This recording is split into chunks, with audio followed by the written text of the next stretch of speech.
10वी बोर्ड 2026 27 फेब्रुवारीला येणाऱ्या परीक्षेसाठी महत्त्वाच्या अशा 5 न्यूज रिपोर्ट रायटिंग सांगते आहे. उत्तरासहित इथं दाखवते आहे. हे जरूर अभ्यासून जायचं आहे. इथून पुढे मी काही बोलणार नाही. 5ला 5 न्यूज रिपोर्ट तुम्हाला दाखवणार आहे. याचा जर फॉर्मॅट वगैरे तुम्हाला हवा असेल तर आपला जो स्पेशल व्हिडिओ दिलेला आहे अगोदर न्यूज रिपोर्ट रायटिंगचा तो जरूर पहा. त्यामध्ये संपूर्ण फॉर्मॅट मी दिलेला आहे. तो सुद्धा मी तुम्हाला इथे दाखवेल. सो बघा, पहिला हा क्वेश्चन आहे 5 डेड इन रोड ॲक्सिडेंट. हे 5 PYQ मध्ये आलेले म्हणजे मागील वर्षी आलेले सुद्धा आहेत. त्यामुळे हे जरूर अभ्यास करून जा आणि हे सुद्धा एक्झामला एखाद्या दुसऱ्या शब्दाच्या बदलासहित हे परीक्षेला येऊ शकतात याची खात्री बाळगा. तर पहा, हा आहे पहिला न्यूज रिपोर्ट रायटिंग. आन्सर जरूर पाहून जा, वाचून जा. ही आहे दुसरी news. Mayur wins world chess championship at the age of 21. Title लिहिलेलं दिसेल तुम्हाला.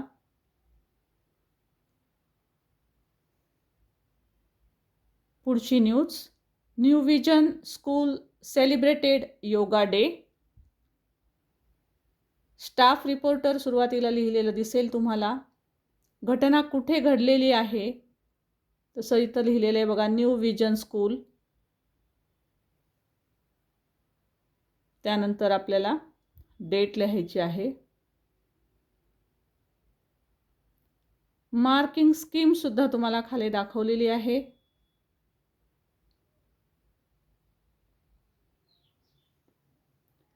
"10-year-old saves a drowning girl." हा प्रश्न परीक्षेला 2-3 वेळेस आलेला आहे. 1-2 वेळेला ड्राउनिंग गर्लच्या ऐवजी ड्राउनिंग बॉय असा बदल करूनही हा प्रश्न आलेला आहे. इम्पॉर्टंट आहे. हे सर्व जे मी इम्पॉर्टंट न्यूज दाखवते आहे त्या मागील PYQना सुद्धा आलेल्या आहेत. मागील वर्षीसुद्धा हे प्रश्न आलेले आहेत. त्यामुळे जरूर जरूर जरूर हे सर्व क्वेश्चन्स आणि आन्सर्स तयार करून जा. परीक्षेला हे उद्याच्या येतीलच. शेवटची महत्त्वाची news. 5 died in road accident. एक bonus news.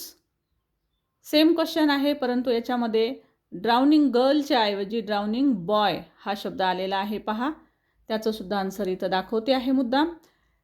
5 important news, 5 important लेटर्ससुद्धा मी ऑलरेडी पोस्ट केलेले आहेत. सो जरूर ते इम्पॉर्टंट लेटर्स जे आहेत त्याचा व्हिडिओ जरूर पहा. इथून पुढे सुद्धा सर्व 5 इम्पॉर्टंट मागील PYQज यातील क्वेश्चन्स आणि महत्त्वाची म्हणजे बोर्डने सेट केलेली प्रश्नपत्रिका, दुसरी प्रश्नपत्रिका देते आहे.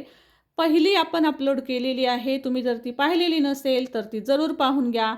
बोर्डने सेट केलेला पेपर किंवा बोर्डने सुचवलेला पेपर असं त्याचं टायटल आहे. सो जरूर तो व्हिडिओ पहा, कारण बोर्डकडनं जे पेपर सेट केले जातात तो एक पेपर मी दिलेला आहे आणि आणखी एक देणार आहे. त्यासाठी चॅनल सबस्क्राईब करायला विसरू नका. Thank you so much for watching. Thank you.